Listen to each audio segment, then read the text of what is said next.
avec ferveur, avec courage, défendre la liberté, emprunter aux nuages son regard d'éternité.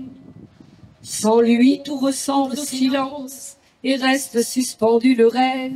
L'amour vêtu d'adolescence garde encore ses parfums de sève. En toi révolte et mesure, dernière étreinte vague de blé, pour l'accueillir dans sa blessure, c'était juin, presque l'été.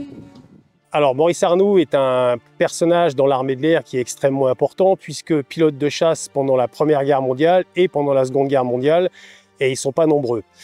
Parallèlement à ça aussi, c'est le vainqueur de la Coupe Dutch de la Meurthe sur l'étang-poids, et donc c'est vraiment un pilote pour l'armée de l'air hors pair. Là, on va aujourd'hui s'arrêter sur ces 85 années de disparition. C'est un hommage important. On est le 6 juin aujourd'hui. Il y a aussi tous les événements qui sont liés au débarquement. Donc ce sont des dates très importantes qu'il faut absolument commémorer. Nous sommes là au cimetière devant cette magnifique tombe que chacun connaît, qui symbolise Maurice Arnoux, puisque chacun le sait, c'était un aviateur de très grand talent. Et Maurice Arnoux était un homme exceptionnel. Il a eu une vie exceptionnelle, à la fois comme Montrougien, comme industriel et comme officier. Et donc, nous sommes vraiment heureux de lui rendre hommage.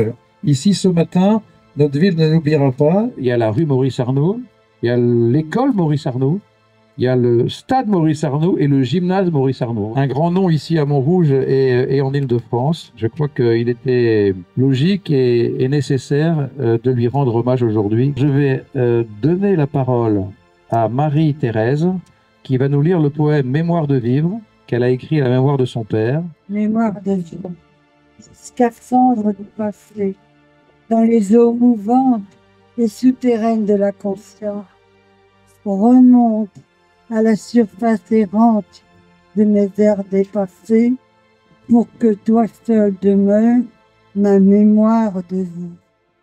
Dès le 8 novembre 1944, la municipalité de Montrouge a rendu hommage au commandant Maurice Arnoux en donnant son nom à une rue de la ville. À Chamarande également, le souvenir de Maurice Arnoux est inscrit sur les murs depuis 1944. Chamarande est sa résidence secondaire. Secondaire ne veut pas dire que Maurice Arnoux ne s'est pas investi, bien au contraire. Il y est élu maire en 1937, après le décès de son père, qui occupait la fonction de maire depuis 1930. Le commandant Maurice Arnoux a donné sa vie pour défendre notre pays et nos valeurs. Souvenons-nous de cet exemple d'énergie, de générosité, qu'il nous donne la force de défendre nos propres valeurs. Je suis moi-même très émue de cette cérémonie d'hommage à mon grand-père, donc Maurice Arnoux. J'entends parler depuis mon enfance de ce héros mythique des deux guerres, ce qui est rare.